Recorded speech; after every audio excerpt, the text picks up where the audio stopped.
So hello students, today we are going to cover an important chapter from class 8th, which is chapter 2, from trade to territory.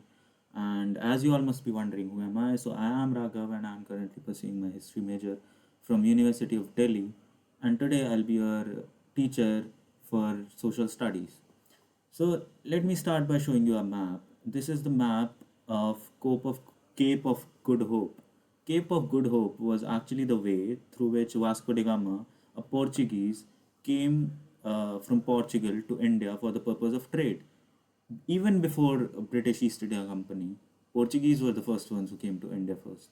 Okay, so this was just a little bit of intro. So now let's talk about the chapter's introduction. Let's see the decline of Mughal Empire. How did the decline of Mughal Empire took place? So Aurangzeb was the last powerful Mughal ruler who controlled vast territories in India, and he died in 1707. After Aurangzeb's death, Mughal governors such as Subedars and big zamindars started asserting their independence in the territories of India. So, which eventually led to the regional kingdoms, and they emerged. And Delhi particularly lost its power as an effective center. Now, the rise of British took place. British originally came as a small trading company in India, and initially they were reluctant to acquire territories, but gradually they expanded control and became rulers of a vast empire. Now, as I've talked earlier, that Aurangzeb was the last powerful Mughal ruler. That doesn't mean that there were no Mughal rulers after him. There were, and Mughal emperors remained symbolically important at that point of time. Even during the 1857 revolt, Bahadur Shah Zafar was seen as a natural leader, and he carried out a massive rebellion against the British rule. Bahadur Shah Zafar was arrested. Later on, he was arrested by the Captain Hudson, who was British, and Bahadur Shah's sons were executed in cold blood, and he was forced to exile. So this was the introduction of the chapter. Now let's see how East India Company came to the East. Okay, so East India Company and Royal Charter, 1600. So East India Company acquired a charter from Queen Elizabeth I, which who allowed the East India Company to trade in the East. The sole right to trade with the East was there, and there was the charter mentioned that there was no competition from other English traders, and its objective was to buy cheap goods and sell at higher prices in Europe. So what they did was Britishers used to purchase or take raw material from India to their country, and they used to manufacture the finalized product, and the finalized product then was sold to different countries or Europe at a higher rate, which lead to the profit maximization. Okay, now let's see the European competition in Indian trade. So Portuguese, as I've told earlier, that Vasco da Gama was the one who came. So Portuguese established their base in Goa, and Dutch were also there in the early 17th century, who entered in Indian Ocean trade. French traders also joined the competition, and the demand for Indian goods in Europe increased, particularly for fine cotton and silk, spices such as pepper, cloves, cardamom, and cinnamon. The increasing demand led to rise in prices, which eventually led to the reduced profits. Now, the fierce European rivalries also took place. Companies fought to eliminate competition, and regular battles between European traders took place. Ships were sank, and routes were blocked, and some of these countries prevented rival ships from trading with India. Now, the fortification and conflicts with local rulers also took place. The trading posts were fortified for protection, armed trade became the norm, conflict with local Indian rulers took place, and trade and politics came interconnected. Now, the trade and politics mixed together and created chaos in the empire. Now, let's see the topic East India Company in Bengal during or between 1651 to 1765. Let's see how East India Company begins trade in Bengal. In 1651, first English factory was set up on the bank of river Hooghly, which is present in Bengal. The functions of the factory were it acted as a warehouse for export goods. The company officials created their office in the factory. Okay, and in 1696, company builds a fort around the settlement, and so after during the time of 1698, Mughals were bribed for zamindari rights over three villages, in which included Calicut or Calcutta or Kolkata, you can say. So uh, actually, Britishers persuaded Aurangzeb to issue farmans, and according to these farmans, the Britishers were allowed duty-free trade for the company. Okay. Now, the company officials engaged in private trade, and eventually they refused to pay duties, which lead to the loss of revenue, led to conflict with the Nawab of Bengal. Now, this conflict resulted um, in a battle later on, which we'll discuss later. So let's now discuss how the conflict between Company and Nawab of Bengal took place. Murshid Quli Khan, Ali Vardi Khan, and Siraj ud Dowla were three main strong Nawabs in Bengal. Now they denied Company's concessions and they demanded large tributes, that you need to pay tribute to us to show their superiority. Nawabs wanted to show their superiority, so they demanded tribute. Now they prevented fortifications, expansion, and companies. Now the company complained about Nawab demand were unfair. They told, and they told that trade could only flourish without duties, sought territorial expansion, and fort rebuilding. Okay, so these were the things that British were demanding. Now, Battle of Plassey took place in 1757. The cause of battle was that Siraj-ud-Dowla opposed company's interference and captured English factory at Qasim Bazar. Okay. He blockaded English ships and took over Fort William in Calcutta.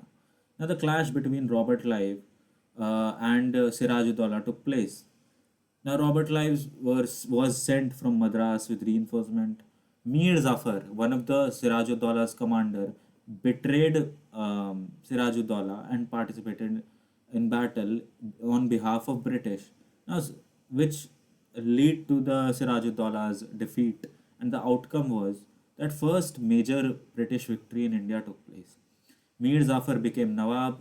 As you can assume that he was most likely the puppet Nawab of these British, as he supported them in the battle.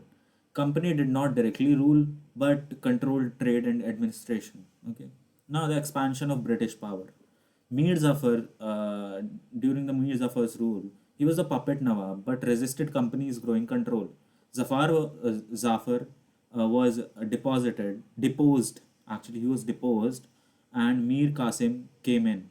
Now, because of his rebellious nature, he was removed, and Mir Qasim was became the new Nawab of Bengal. Now, the Battle of Buxar took place in 1764 between Mir Qasim and company. As Mir Qasim opposed company's demands, he was defeated and removed. Now, later on, again, Mir Zafar was reinstated as Nawab but forced to pay heavy tributes. Okay. Now, in 1765, uh, Treaty of Allahabad was signed, according to which company became Diwan of Bengal. Mughal emperor grants Diwani rights to these Britishers. Diwani rights basically were that Britishers were now allowed to collect taxes from their territory. Okay. Now British stopped sending gold and silver for trade. Now they were funded by Bengal's revenue because they were collecting tax. Okay. Now companies official and nabobs. Who were nabobs? Let me tell you that British officials who returned with wealth lived lavish lives, often ridiculed, or they were being mocked in British society by the name nabobs. Okay, so now company gained power and wealth. Official amassed personal fortunes. Example: Robert Clive. Corruption and criticism became prominent. Clive actually made fortune of £400,000 at that point of time. British Parliament investigated him, and when they persecuted him, Clive eventually committed suicide in 1774. Okay, so this was subtopic East India Company and Bengal. Now let's see company's rule expands between 1757 and 1857. Let's see. Now the political and diplomatic control. How was it? Company appointed residents who they were some agents in Indian states after the Battle of Buxar 1764. They controlled internal affairs and influenced succession and administration. Okay. Now the subsidiary alliance was introduced by Wellesley. Wellesley was one of the governor. Okay, so he introduced a subsidiary alliance that no independent army for Indian rulers should be there. British will provide the protection, and they will install the army in their empire. Now they demanded payment in return of that. Okay. So failure of the payment will lead to territory taken. Now, what Britishers did was they implemented a few policies according to their convenience. Just like that, a subsidiary alliance was introduced by LST, according to which they will be the one providing the protection for Indian rulers, and in return they were demanding payments. Okay, and that's how they successfully took some territories such as Awadh and Hyderabad. Now, the military expansion took place. Mysore Wars between 1767 and 1799 took place. Hyder Ali and Tipu Sultan were prominent figures who resisted British in Mysore Wars. Tipu Sultan stopped British trade and allied with French modernized army because French and British were rivals at that time. Now, four wars took place. Tipu Sultan died in the Battle of Serengapatnam, which took place in 1799. Now, Mysore was placed under Wudiyars or Wudiyar dynasty with a subsidiary alliance. Now, these Wudiyars were also puppet rulers or puppet nawabs, we can say, who were established in Mysore after the war. Okay. Now, Anglo-Maratha Wars took place in 1775. Maratha's power was weakened after Third Battle of Panipat, which took place in 1761. British fought three wars. Okay, the first war, after the first war, Treaty of Salbai was signed, and there was no clear winner. In the second war, British took Odisha, Agra, and Delhi. In the third war, which took place in 1817, Maratha defeated Peshwa, and Peshwa was removed. Now, British controlled all territories of south of Vindhyas. Wars in Northwest also took place, like in Afghanistan, Sindh, and Punjab. Fear of Russian invasion, that Russia will invade India at some point of time. Britishers started their expedition further, and they started fighting other territories. Like British fought in Afghanistan during 1838 and 1842, and indirectly company rule was established there. Now, Sindh was also annexed in 1843. Sikh wars also took place, after which they annexed Punjab after Ranjit Singh's death. The policy of paramountcy was also implemented by Lord Hastings in 1813, between 1813 and 1823. British claimed supreme authority over Indian states by implementing policy of paramountcy. They justified annexations for protesting British interest.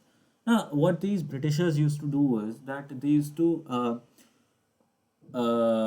somehow justify their rule or justify every action of them. Like when they were bringing British or English education in the Indian system, they justified it by saying that these your old teachings does not say much, or the your rulers ruled you uncivilized in an uncivilized way, so they were uncivilized and we are civilizing you people. So this was known as Orientalist theory. Let's talk about that in another session. So this is so yeah, they justified their annexations, and the resistance took place for policy of paramountcy. Like Rani Channamma of Kittur led revolt and she was arrested and died in 1829. Similarly, Sangoli Rana was also there, who continued resistance and executed in 1830. Now, doctrine of lapse. This is another policy which was brought by Lord Dalhousie between 1848 and 1856. According to that, if a ruler died without a male heir, kingdom will be lapsed into British rule. Okay, and that's how they started annexing these states. Doctrine of lapse was the policy. after which Satara, Sambalpur, Udaipur, Nagpur, Jhansi, and annexation of Awadh was carried out. Now, they justified by British as duty to end misrule, as I've told earlier that they used to justify everything by just telling how civilized they are, or they are ending the duty to end. It's their duty to end the misrule in India. Okay, so now the people of Awadh joined revolt of 1857. After that, now let's see the last subtopic, which is setting up a new administration. Now, Warren Hastings, who was another Governor General of British in India, he what he did was he the expansion of British power took place in his reign, like in Bengal, Bombay, and Madras. Administrative units. These three units were called presidencies. He established three presidencies, which were Bengal, Madras, and Bombay, and they appointed their officers there, and it made the administration easier for them. The supreme head was Governor General in these presidencies. Okay.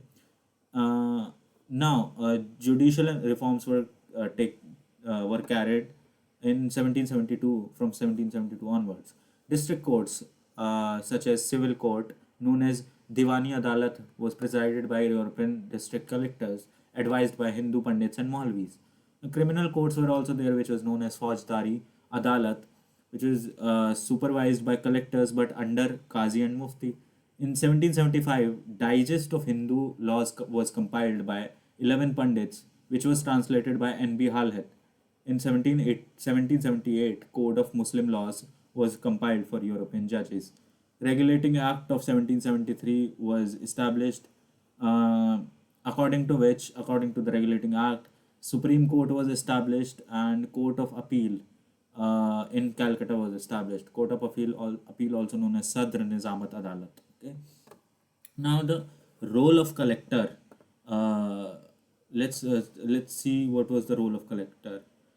See, the collector's role was its main responsibilities were to collect the revenue and tax and maintaining law and order. He was being assisted by judges, police officers, darogas, and collectorate became the new power center. Okay, these collectorate became the new power center. Now let's talk about the company's army. Mughal army before British rule, cavalry like ghোড়সওয়ার্স and infantry, paidal soldiers who used to walk. These were the foothold soldiers. These were prominent. Okay, weapons such as archery and swords were there. Now local zamindars supplied soldiers during Mughal army. Okay. Now, the changes in 18th century took place, and Awadh and Banaras recruited peasant soldiers. Okay, peasant farmer soldiers. Okay. Now, East India Company formed the Sepoy Army, which was called Sipahi. Military advancement and changes took place in 1820. From 1820 onwards, the decline of cavalry was seen due to new warfare techniques.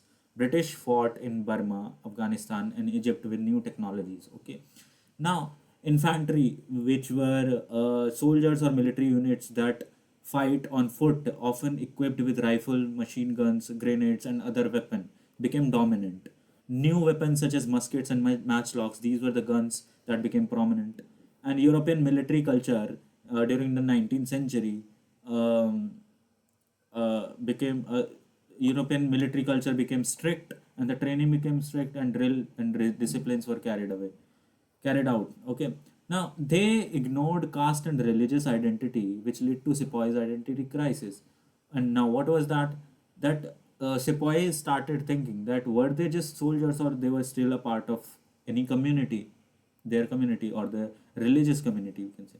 And the impact on Sepoys and revolt of 1857 was interconnected, um, as we have discussed the army, that how they used to think, were they just soldiers or still part of their communities. These sepoys discontent took place due to military discipline, caste insensitivity, cultural imposition. Okay, the loss of traditional identity was seen, which eventually led to revolt of 1857. First major resistance. It was the first major resistance against British rule. So yeah, this was the chapter, and I hope you understood everything. Thank you so much.